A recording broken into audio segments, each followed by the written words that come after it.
Welcome back to The Creative Moment, Season 10, Episode 7, Episode 97, counting down to the big 100. And then 2 episodes after that, we'll get to Jamie's age number of episodes. So, as always, Dante and Jamie Bullhauer. I'm your young host. He's your old host. He brings the wisdom. I bring... I don't know what I bring. I try to bring comedy, but it's not very funny. But anyway... let's just get... Well, I do think that we need to say for this episode, so for legality, that we are not tax experts. And for official advice, please see a lawyer or certified... This is not legal advice. This is not legal. About legal stuff. Is about the hard taxes, that stuff that just... Paperwork, taxes, that sort of thing. So, let's go ahead. And we got let's get it.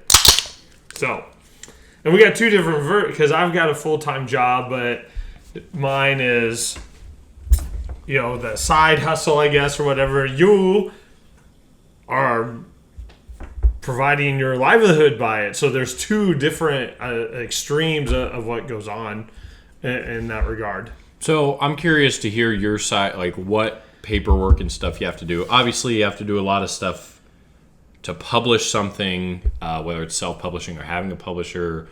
You've talked about on this podcast some of the restrictions of entering contests where the end part is publishing. So what does that look like for you, or what are some of the... And again, we're at the new year. We're, tax season is coming around. So,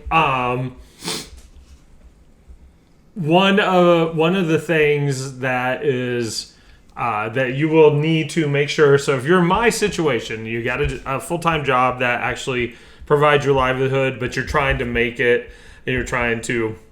There are, and each state is actually a little bit different, and there's also the federal.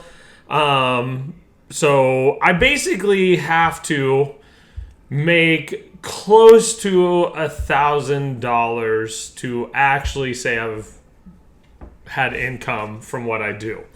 And that is kind of, there's all kinds of levels there. But I'm still, I still have to collect sales tax, which I thought I'd talk about a little bit later. I can, though, because use the deduction for because I write at home. I can use internet. I can do a couple of those. And so because I sell just from one place, and part of that is just the ease of it. I use Amazon. It was CreateSpace way back in the day. Yeah. Talk about 102. Yeah. I don't know what that is. So in that sense, that they provide, is a 1099, I believe. Over $600 is a 1099. Yeah, it's a 1099. If I get there, I think I've done it once. And all this time. Anyway. But you also...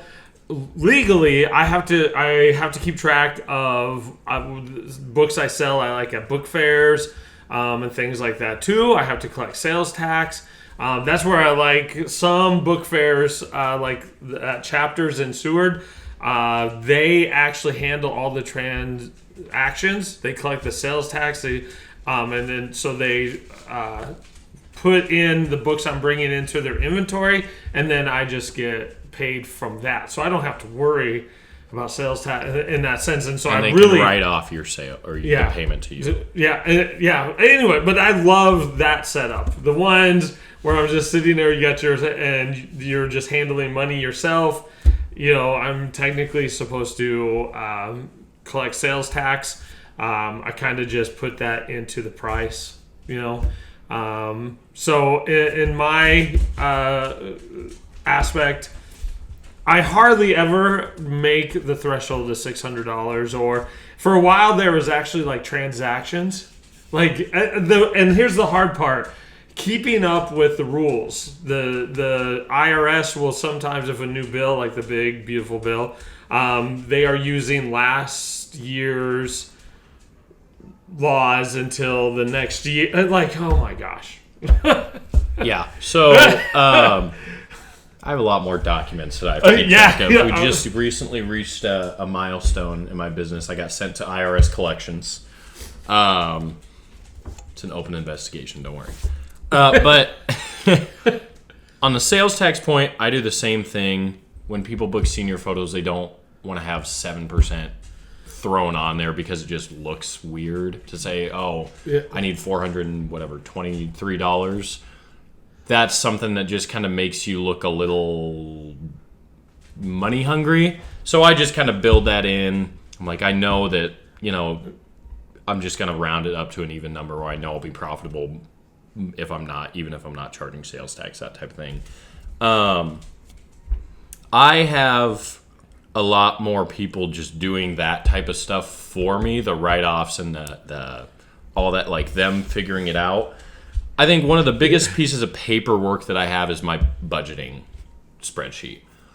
Expenses, income, all that stuff is all listed there, and it's easy enough for my accountant to know what's a write-off and what's not. It's going to be an interesting year this year because I paid off a lot of just credit card payments that were business related. I don't know how that's going to work. Yeah. If she can write those off or not. So that I probably should have asked her that before I started doing that stuff. But I send I get about 20 1099s a year from just clients that have paid me over $600, which is partly why I capped my senior photo package at $600, because anything over it, I think $601 is a 1099 worthy of, they have to send it to me or whatever. So $600 is easy. If I get a tip, I make them 2 different transactions when I deposit them, that type of thing. Yeah. But the budgeting sheet is the biggest piece of paperwork that I have that does what I need it to do. I think once you start making consistently enough money, like $1,000, $10,000, whatever, setting up an LLC just to get you some of those, be able to write off things and be able you can.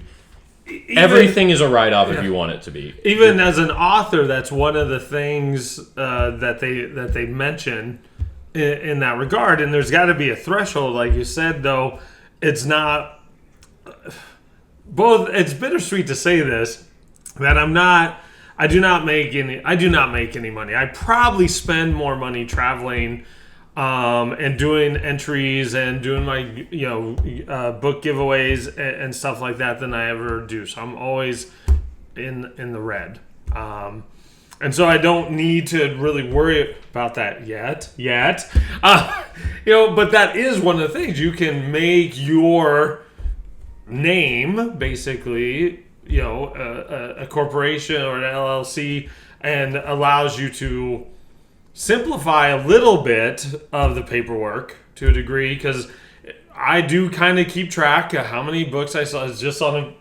notepad when I'm at a book fair, just in case, ever get to that part. So you are actually an LLC, right? Yes. But didn't you try to do your taxes the very first year yourself? Yeah, TurboTax is hard when you're an actual business. Because I just kind of remember you calling Mom. But Mom does our taxes for us. She's pretty good at all that stuff now because... Well, and having a W-2 is so much easier because it's all right there. And that's what I learned through getting approved for the house is there's a lot more just complicated stuff that I don't even understand that my LLC encompasses, and my taxes have all these different clauses and stuff, and income you can and can't use, and it's a lot. And that's why I'm pretty organized, but I'm not great just knowledge-wise on that stuff. I mean, I should have, but I didn't take personal finance in high school. Obviously didn't go to college, didn't take any business classes, things like that.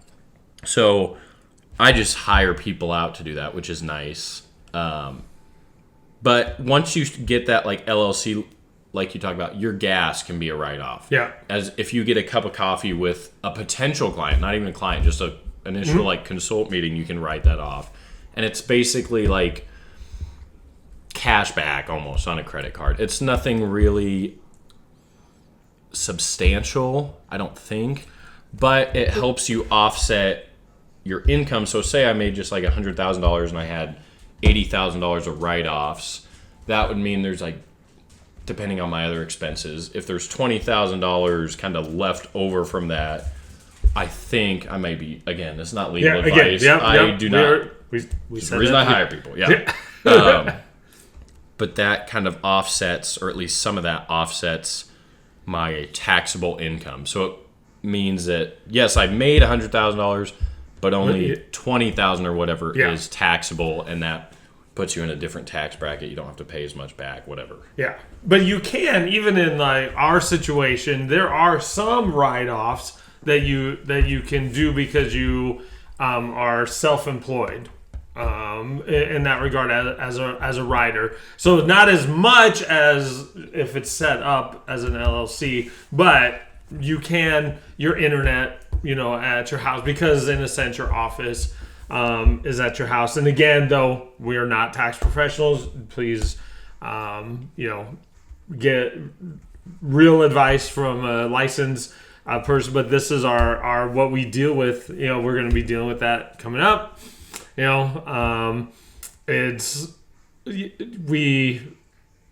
have two different aspects. Like, again, so one question in that regard, because I know Grandpa, used to, do you have to provide all like your receipts, like in that regard, or does it come, so if you use your business card, they can use, so like the idea of a possible client at a coffee shop, do you just use your business card? Like, what are some of the habits that actually help when the time comes to... Yeah, so having two separate accounts is the easiest way to do it, because you don't have to go through and look at all the, was this gas just personal gas, or was it to get gas to go to the airport, to go on a trip, whatever. My gas, that's a stupid example for me, because all my gas comes out of my personal account through my bank account, so I get 15 cents off a gallon, whatever. But for example, I will usually always, like when I go get lunch with Tony or something, or get a coffee, I'll always offer to pay, because it is a write-off, and it's, professionalism. That's actually why Grandpa would sometimes, like... Well, for dinner, because we would talk, and just... So I will use my business card for most all that stuff. I keep just my budgeting sheet. I just keep meticulous records of every single transaction in and out, and like what it was for, that type of stuff, the date, the plus minus on the month, all that different stuff. I do not provide like physical receipts. I don't know if it's just because my accountant trusts me, or if it's just kind of like, hey, it's your taxes. If you're lying, it's your fault. Yeah. Like, it's not on her. Like, this is the information she was given. So she doesn't like double check that with receipts or anything like that. It's just literally my budget sheet, business expenses, business income. Well, even your just goes credit card statement would have it. Yeah. On there instead of the physical receipt per se. And so then she goes and like through the taxes, there's different write-off percentages based on what they're for. So travel is, I believe, the biggest percentage, and then like internet / mortgage payments, rent, whatever, is a smaller percentage. Just like miscellaneous, like food, whatever, is a smaller percentage. So she does all that for me. I think you could divvy it up if you want to go look through all the different like line items of what you're writing off. But I just keep meticulous records of it. Is basically, if you have a sheet like that, your accountant should be able to get you where you need to be. But and the hard truth is that the write-offs really, they do help, but they're not that great. Like it's not that great. The hard part in both of our cases is that we that income does not automatically until you get set up. I know in your case you have some stuff set up, but I have to say I have made $605 this month. Then I have to pay the tax and the Social Security and all of that. So once that happens, that drops way down. You do have to, and on my end, I'm not keep it like I have a little notepad that I take with me, and I just kind of mark. I always tend to round off to like, it's $5 for the book. Amazon has the tax issue; they handle that part. So that's one place. That's the only $10.99 I ever get, in that regard. But everything I sell, even if it's somebody, and I have to keep track of that. I have to make sure, that I can and they can. And sometimes the sad part is it seems like individuals who are self-employed get audited a heck of a lot more than big company, I think I'll get audited this year since I've been sent to collection. Yeah, it's like, oh my gosh. I mean, $605 selling a book. Like, why are you... so when you have a lot of e-commerce sales, I think it's more likely because that company is definitely reporting it 100% accurately because they have no reason to skim or whatever. Yeah. So, like back when I used to sell a bunch of photos on my website, they would just take the tax out immediately. So then the only income I would get wouldn't be taxable because the tax was already like taken out or whatever. And that's a good setup if you can. But we were just at the Comic-Con down here, even in Hastings, everybody's got their booth set up, and they got Swipe or they got cash. It's like, you got to keep track of that stuff. That's part of the system. Yeah. I think I say I work in the service industry, kind of, because I kind of do. But things like that where it's a lot of either cash or informal terms of payment. If you're making under 10 grand, I don't even know if you probably get away with it. If it's a lot of cash, just don't put it in the bank account, whatever. Again, not legal advice. That's illegal advice. But there are sometimes, like if I get tipped $25 for a $100 thing, I'll just keep that cash. It's $21 if I bring it to the bank. So keep it petty cash on hand. I don't know. There are a lot of ways to try and manipulate your taxes in terms of just getting more money back. At the end of the day, I had $48,000 of write-offs last year. I still had to pay $9,000 that day on tax day. So, I mean, the big corporations know how to do it better than anybody. Yeah. And like my accountant says, if you can afford, one of the best write-offs is writing off a purely work space. So instead of I can write off part of my mortgage because I have a home office, but just the office that I have downtown is purely for work, so she can write off 100% of that payment. And she said if you're not it's $650 a month, so if you pay a full year of that's basically almost all of that would be that income would be taxable at a much higher rate because it's just income instead of using it for just that pure workspace. So if you can get something like that, that's something I've taken home that she's really that, and a company car that's purely for work is a great write-off. So things that are purely for work, like gas, unless you're using the entire tank of gas to travel, you can't technically write off the whole thing, and the government won't take out that whole thing. But pure work expenses, a camera, journal, whatever, you can write off a lot higher percentage of that cost than a house payment, where obviously you do more than just work. Yes. Yeah. I don't know. At the end of the day, best thing to do is do whatever your state, because each state is actually a little bit different. They have a different sales tax rate. Do a really good job paperwork. I probably should do better, but honestly, I think it was just 1 year did I ever break the barrier. And just, if you do your own taxes, Mom does a good job. She's so used to it, of dealing with the self-employment part. We've always had to pay into our state taxes because I just don't, the sales tax, all that stuff is okay, and that just happens. With that, try again.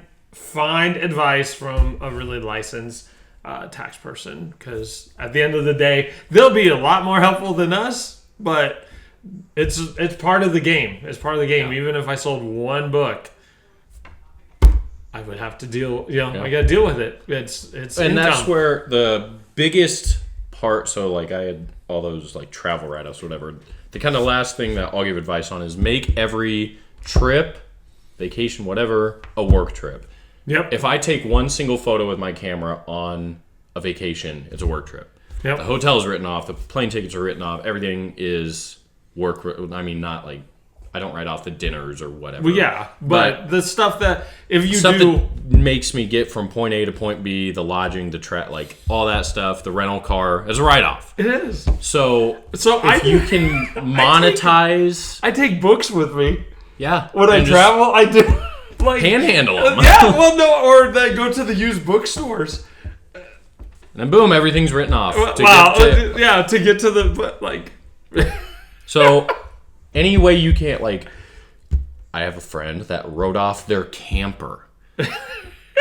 It was a write-off. He was like, yeah, it's pretty sketchy. I don't know if we'll get by with that, but we're going to try it. Like, okay, I can't take that risk. But if you use, a new pen or a computer, or whatever, any part of it for work, put it on your list of write-offs. And again, if you can get an accountant, do, because they'll be able to manipulate whatever that is a lot better, put it in the right category a lot better than I can, at least for sure. Yeah. So, there's our financial advice. It's informal, it's not legal advice, it's just perspective, so to speak. But with that was The Creative Moment, Season 10, Episode 7. Again, thank you for watching. Go back and check some of our previous episodes out if you haven't. We've done some cool interviews with some really cool people just kind of throughout the whole 10 seasons. I think our first interview was like at Season 2 or something like that, Season 3. Yeah. But we've had some good ones lately. And if you have a topic idea, go check if we've already done it. We have 97 episodes now. And leave a comment on either the YouTube or Spotify. Spotify has comments. Yeah, it does. So thank you as always for all your support, and we'll see you guys in a couple weeks.